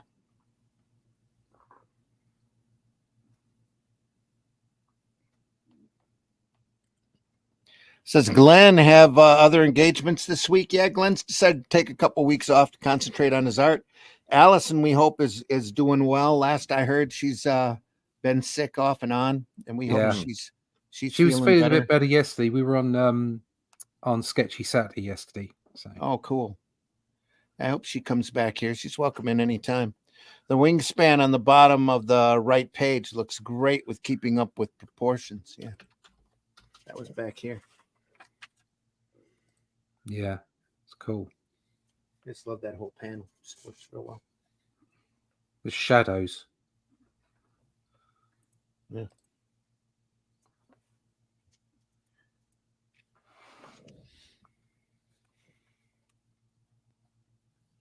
Heading towards the conclusion. Says so right there. I'm not ready for it to be over. Yeah.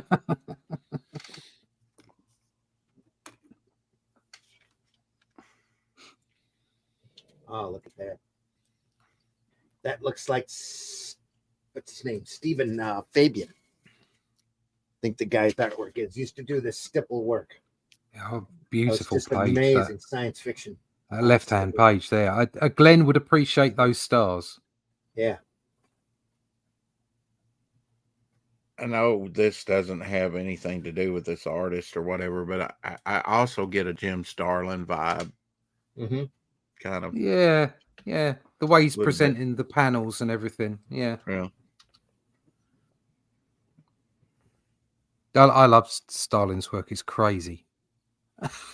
Yeah, and he was kind of influence, after Kirby and everything in the 60s, he kind of absolutely added that second wave of cosmic stories. It seemed like he worked on the cosmic stories. His Kirby, Buscema's work with Fantastic Four. And Starlin's work all went into Only Death Can Save Us for me. That was the main impetus behind that. Was like the inspiration. Those guys and what they did, the look of it, the feel of it, the kind of the cosmic story aspect of it. Yeah, that was all Only Death Can Save Us. Love Starlin.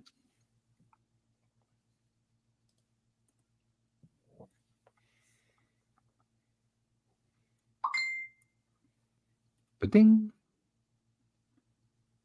That wasn't me. No, I know it wasn't you.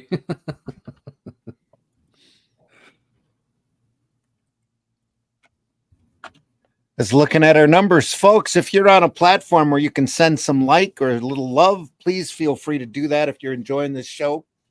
Deeply appreciate you being here. Love that you're all here.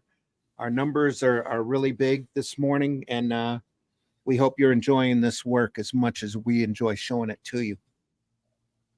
So we do this every Sunday at 9 a.m. Sunday Funnies, Indie Comics Network on YouTube, Comic Book Black Belt on YouTube, Randy Zim channel on YouTube. We're all archived there. Working on getting over to Rumble. We're streaming, I think, a little bit over on X this morning as well. So welcome, everybody. Deeply appreciate you being here. Sarah goes, is he getting sucked in upside down at the bottom of the right page? Like the Tremors movies? Might be. Let's see here. To use a British term, this is a banger. A banger. Sucked. Yeah. Did I get it right, Russ? Yeah, I think the current vernacular of banger is appropriate for things that are great and impactful. Okay. I thought that meant sausage over there. A banger is also a sausage. Bangers and mash, as in mashed potatoes. And mash. And a banger is also an old car. I do believe that banger has been used in a derogatory female way as well, but I don't want to talk about that. Oh, I like the British phrase "knock me up in the morning." Do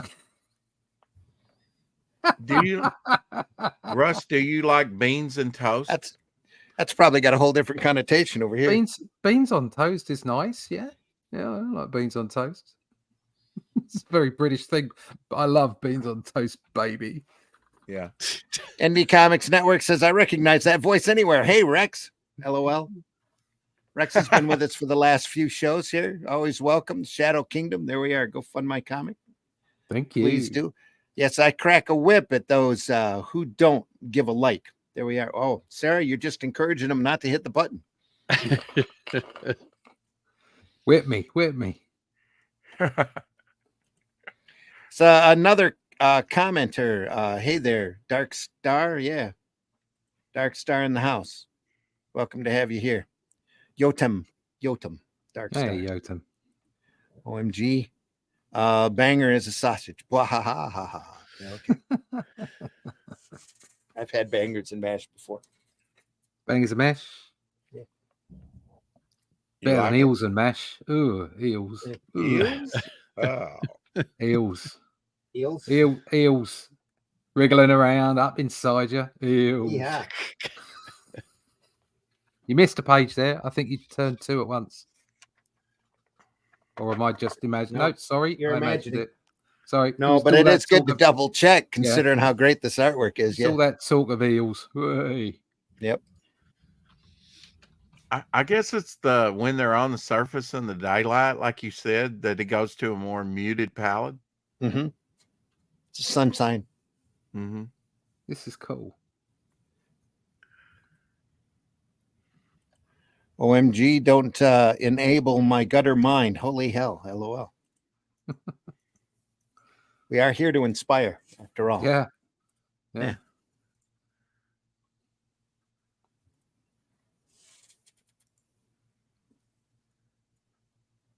am Esau Iron Hand of the tribe of Koth. I would parlay with both you and the Kothans. In truth, you'll tell your lies to the clawbirds, though you'll do it with your throat wide slit. Arr. Nice muscles here. Great back. Boom. Look at that middle panel. Can't help but see it. The little jagged sawtooth. Now I can't unsee it. Yeah. It's very tree-like, Yeah. the way it's presented. With that face. Jack Black, folks, in the house.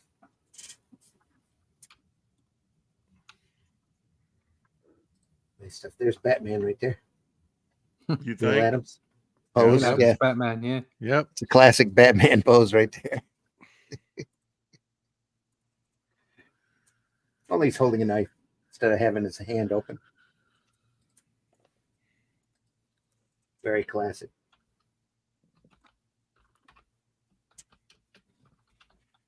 Must have a lot of Adams influence Mm. on him. Yeah.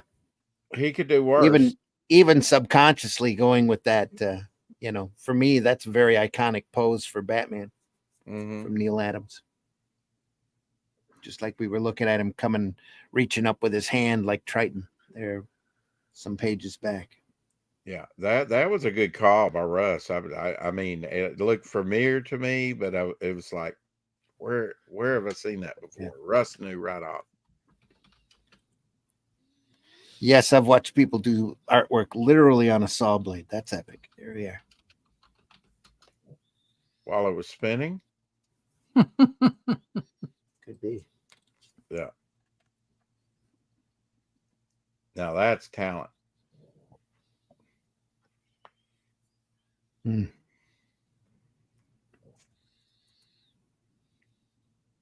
I'm taking a page from Russ. I'm drawing now while commenting as well. That's how to do it. Damn, Mhm. arrows. This work ain't going to get itself done. I'm putting a little effort in. Yeah. Literally on a saw blade. Yep.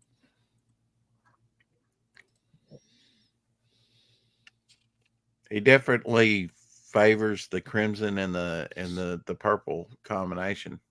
Mm-hmm. That all that Oh, if done wow. well, look at that.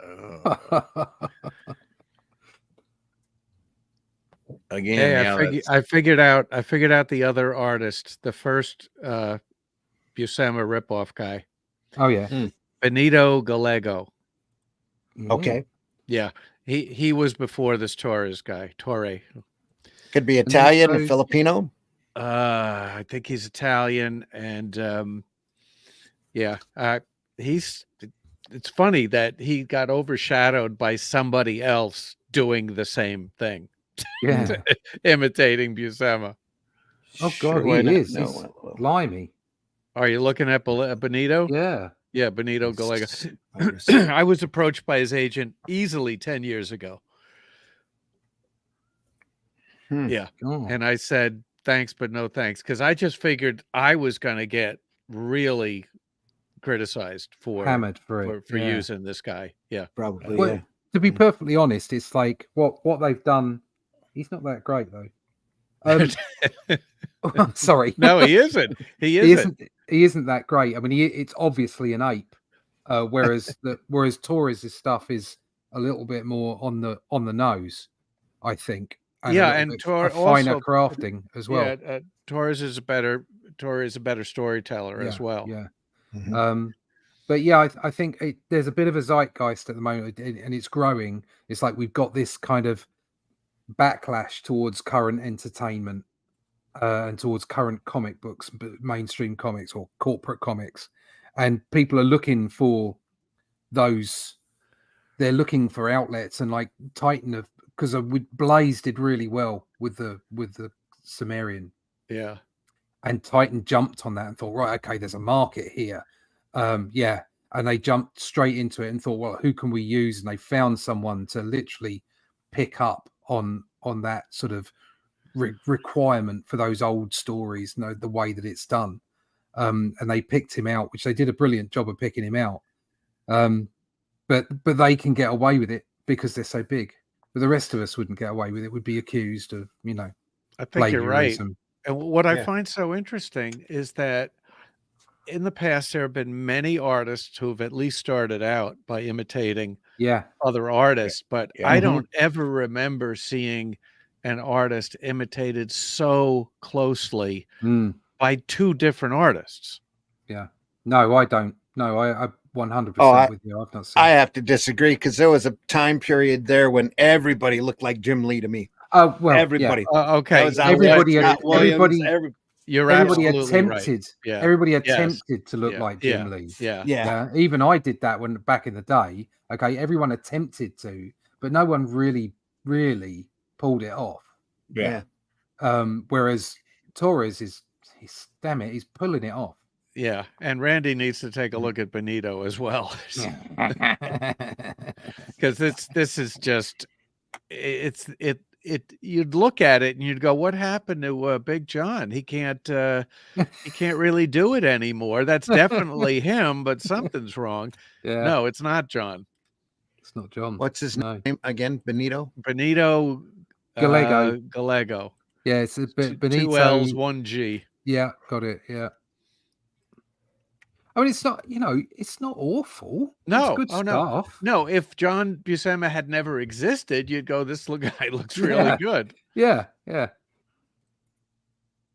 But you Benito can see where Gallego? it isn't John. Benito Gallego. Gallego. Gallego. Yeah.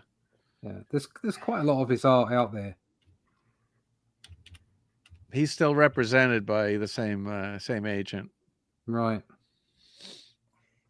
Okay, nothing come up there. Let me try Benito. Yeah. No regrets on not hiring. No, not at all. Not at all.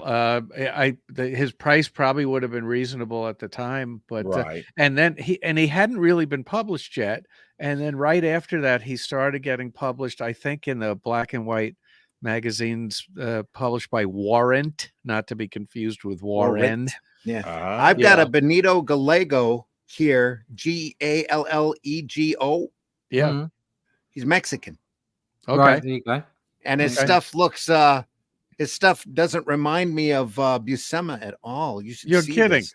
Let me pull this image We up can't here. we can't be looking at the same guy. Let me share my screen here and take a look. It looks good. I like it. Maybe he works in different styles. Can you see that? Let me blow Yeah, that up. there Here. are people that do that. Can't blow it up. He must work in different styles. That's him. Yeah, that's him. Yeah, But that's him. that's Les Buscema. Yeah. Yeah. Mhm. I've But got some stuff where he's been doing Tarzan. Yeah. Oh yeah. Yeah. Really? Oh, I'd Yeah. love to see a Tarzan by him. That would be crazy. Yeah, it's again, it's like it exactly as Charles has said. If Buscema never existed, Yeah. then you wouldn't compare this to Buscema. Do you know what I mean? You'd go, Yeah. oh yeah, this is quite cool. You go, I like this. this guy. Yeah. You go. That's Yeah. that's pretty good. Yeah. But because it's very reminiscent of Buscema, So close. it's like, yeah. and yet it's obviously not as good. Yeah. Whereas Torres is Look at that nailing it. though. Yeah. I love his choice of color here. That's nice. I think this You is see great. that? I see a little bit of Buscema there, but not a lot. I mean, the I pose see is that. natural. What Did I've you just do looked at, that's the least looking Buscema I I've agree. seen. Did Okay, you no do a shadow on Google his forehead. search, Yeah. Randy? Did you do Say a what? Google? Did you do a Google image search on A his Bing name? search. Yeah. Yeah. Oh, Well, Bing is Yeah. not. I've the just best. put in Benito Gallego Yeah, and do an image in search. Google. Yeah, Yep. and there's loads of it. Yeah.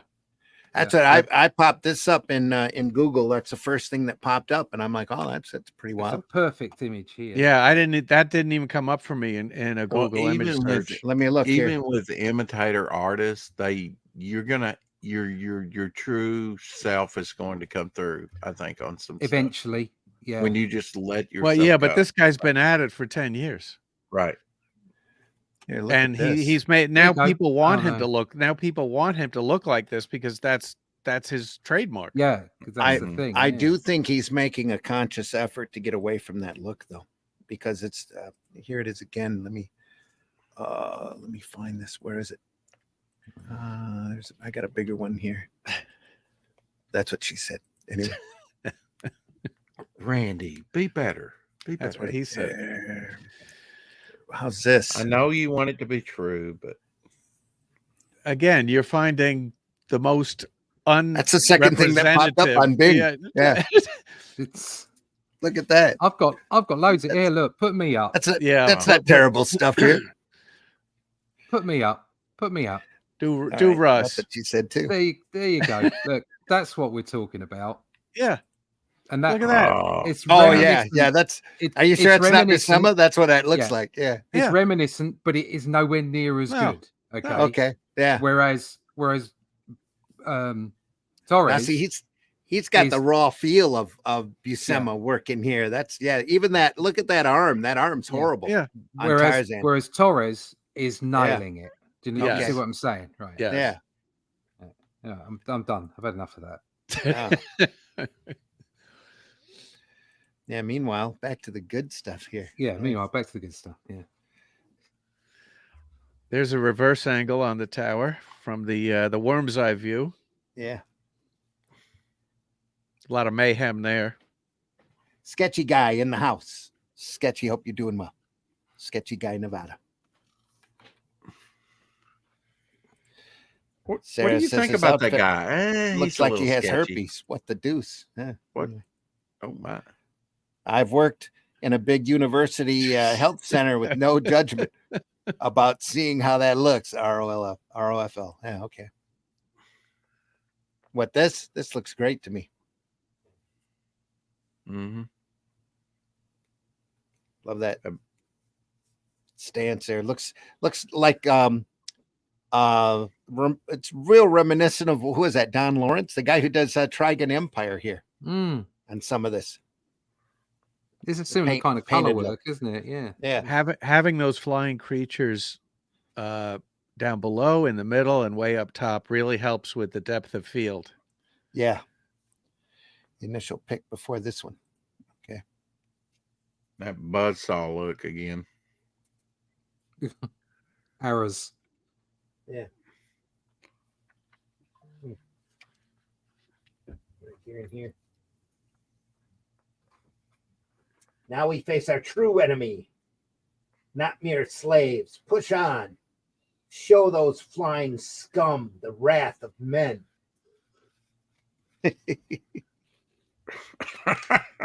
Gotta love it. Online pic you brought up. Oh, okay. Yeah, I got you. All right. Yeah, I know. Know what you're talking about now, sir. Thank you. Boom. Nice shadows top right there.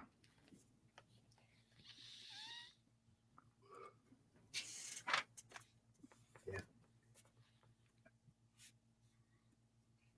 You. I should have known.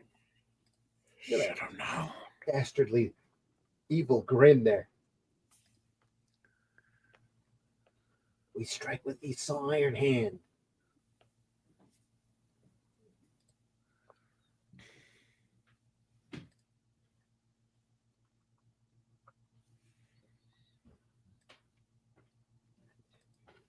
Body just breaking through the panel border there.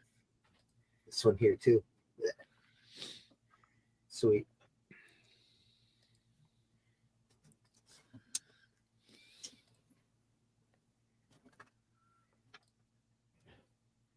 Another X. Mm-hmm. Let's see the lettering just guiding you through it. That's a hard purple palette right there. Yeah. Yeah, it is. Almost swallows up the characters in those first panels. It does. What's a good story like this without a monster? There we are.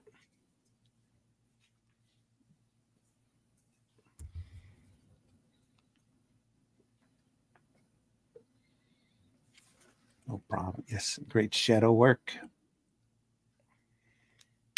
I love the demon leaning over the panel. Yeah.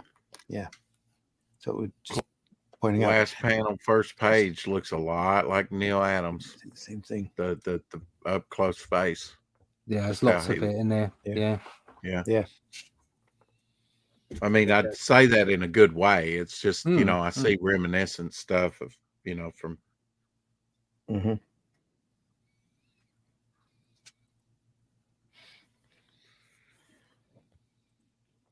Panels and all sorts of work within and outside of them. Stunning. Yeah. A lot happening. Part of the fun. Love this monster here, though.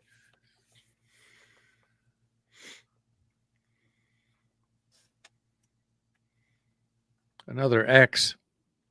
Yep.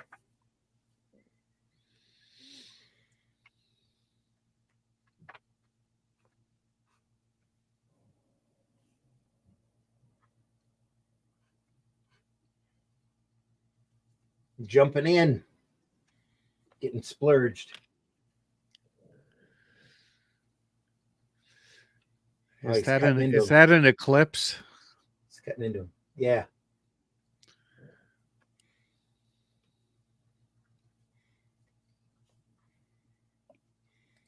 In the end, he gets the blue girl. Hell yeah.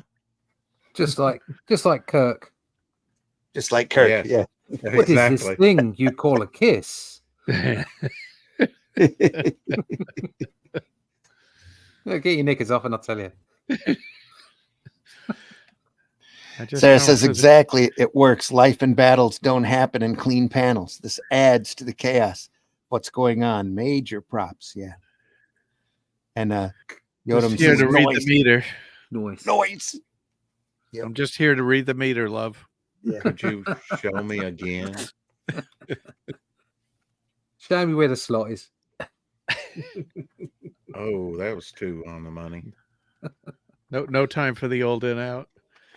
And that's it. Wow. That's brilliant. What a great book. Audience It's here. the girl in the end, and all is well. Ready for the sequel. Yeah. Fantastic. Looking at ALMURIC, folks. Dark Horse, printed by Dark Horse, originally printed, and Epic Illustrated, issues 2 through 5. You can almost get a copy on eBay. Almost. Almost. take out it a needs mortgage to for be it. reprinted again. Is what it needs. It Yeah, needs it to have does. another edition kicked out. I wonder who owns the rights. Titan. Yeah, Titan's got the probably. rights to Yeah, all of the yeah. Howard stuff, and this is Yeah. a story that won't be in public domain for many, many, many years, many decades. So yeah, they're the ones to do it. So Titan, if you can, get on it. Great stuff. Sarah says, thanks for sharing. Yes, great. I do love some things on Dark Horse. Yep. They've had their share of good stuff.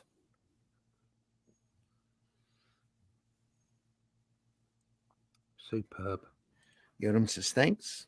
You're welcome. Very welcome. you, Glad Yodam. you're here. Glad you're all here.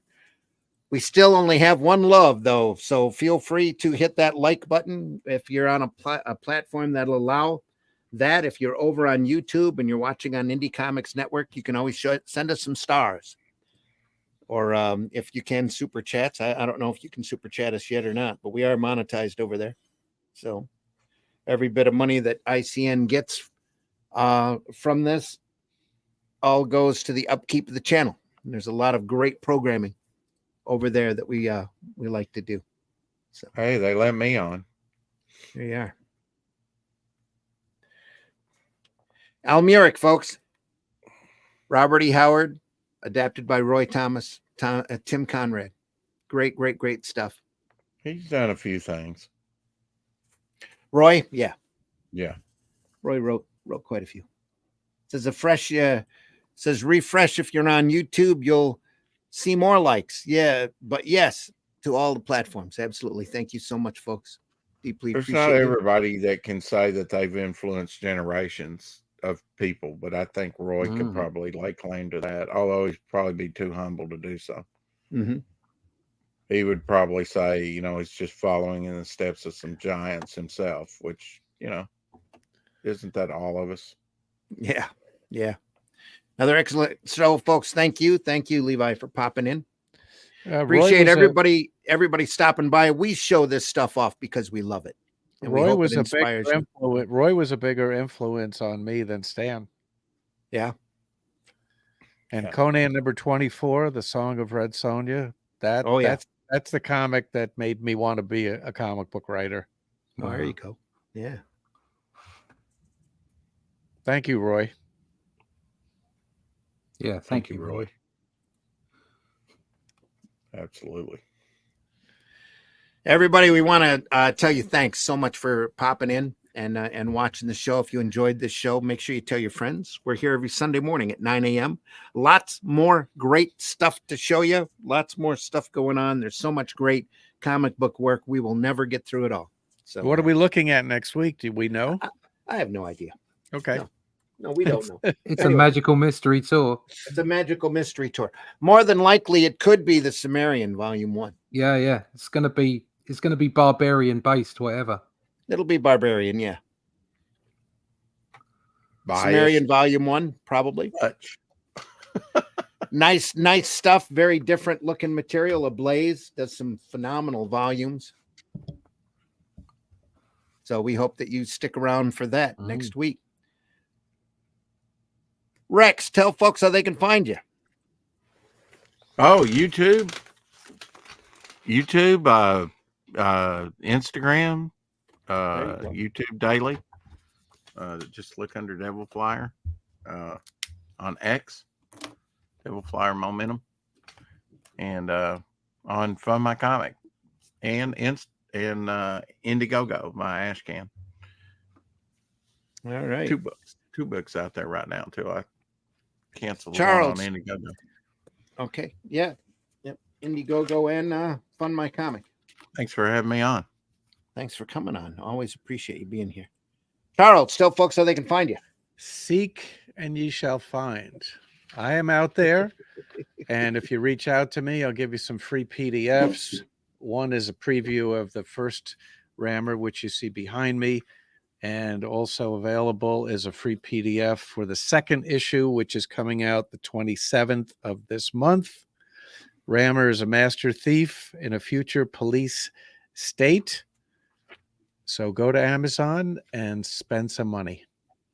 There you are. Hmm. Russ, tell folks how they can find you. You can find me at russleach.com. You can find the Shadow Kingdom on fundmycomic.com. And you can find Only Death Can Save Us in all good book outlets. You want to connect with me, just go to russleach.com. All the network connections are there. There you go. And folks, I've been your host, Randy Zimmerman. You can find me over at aerocomics.store, where you'll find a lot of great books that I can probably grab here with a little bit of effort. One of these book poops has it here. Like Paragon, it's a superhero story that I created and wrote. The Fool, another character I'm really fond of. It's a lot of fun. All of these stories are self-contained, so you're not buying one of 6 or one of 3 or whatever, except Calico. Calico is a long-running epic story, fantasy about a talking cat, a collecting elf, a female centaur warrior, a chauvinistic barbarian fairy, and a wise old wizard as they try to put their world back together again. And also, don't forget Herobot Zero. Is a character that I do primarily everything on, especially the first issue. It's a 3-foot-tall giant robot who defends his city from large monsters as long as he can do it on the clock and get time and a half for overtime. So, folks, that's all over at aerocomics.store. And also right now, I do believe Alice in Chains is over there as well, which is a great story about a woman who breaks out of a test tube and runs out of her lab or escapes from her captors with the ability of shooting chains with little hooks out of the palm of her hand. So, That sounds like Hellraiser. Can we get some? It's a very friendly book. Can we get some love from Greta this morning? Yeah, we probably could. Greta, can you give us some love? Oh, she's resentful. How dare you? There we are. Thank you. How dare you? Folks, again, we show this stuff off because we love doing it. Friday mornings, we have another show called Comics by Night, also archived over at the Comic Book Black Belt and Randy Zim channel, but most especially over at the Indie Comics Network. All of those shows are over there where we look at more great sequential art. Because like I said, you can never see it. You'll never see it all. You'll never see it all. And there's so much great material out there for us to enjoy. This Friday, I have no idea what we're going to watch, but I'll figure something out. But we'll look at something great, probably barbaric. Then too, maybe some Conan, maybe some Savage Sword. Yeah. You never know. So stop by then and take a look. Friday mornings, 5 a.m. or archived over at the Indie Comics Network, Comic Book Black Belt, Randy Zim YouTube channel, other places throughout the web. Deeply appreciate you being here. Remember, folks, there's so much negativity out there, way too much drama. We just need to shut up and do the work. Keep working, do the stuff that you love, talk about the stuff that you love, and talk about it positively. Some of these idiots literally don't need your air. Hating ain't creating. No, get out there and make it. So get out there, read good comics, tell folks about great comics. Dig up those old comics. We had somebody here in the chat just a second ago talking about how he had a lot of those old Epic Illustrated. You'd be amazed what's out there. Visit your local retailer, spend a little time, look through his magazine boxes, look through those boxes that are closest to the floor. Those old gold keys are fantastic. Those old black and white magazines, especially from the 70s and 80s, old Marvel stuff, a lot better than you remember. Just phenomenal stuff, just waiting for you to discover and to read and enjoy and be entertained by. Great stuff. If there's anything out there you want us to take a look at, make sure you leave a comment. Let us know what we should look at or what you'd like us to look at. We're a oddball team of longtime comic artists that have been doing this for quite a while. So speak for yourself. We love it. He's a writer. Yeah, well, artists and writers. You're just an artist with words. That's all. Not just, but you're an artist with words. But anyway, Good folks, save. say what? Good save. Good save. Anyway, folks, take care. Have a great week. We'll see you again soon, hopefully. Remember, we're archived all over the place, so listen to us when we want. We know the majority of our listeners are after the fact, and we appreciate you guys too very much. Don't be afraid to leave a comment down there about the show. Every bit of interaction that we get all goes to help our algorithms. And, we need... our algorithms need as much help as we can get. I'm not wearing any pants. Film at 11. Absolutely. Everybody, take care. See you soon. Any last words?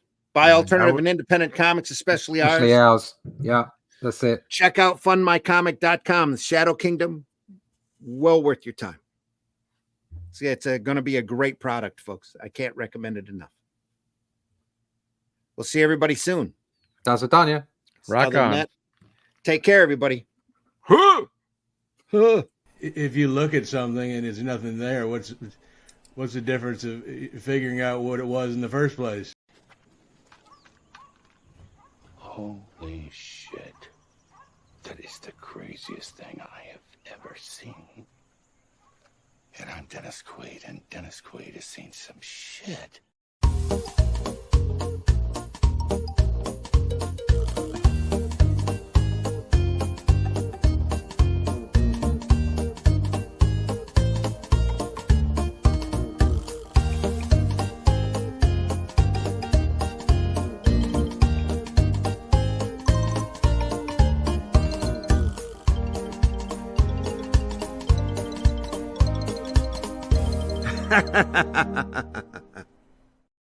That was the wrong closing, but anyway, you get the idea. Joke's on you, bitch. I love this shit. And I just want to say, when my time comes, I want to be buried face down so that anyone who doesn't like me can kiss my ass.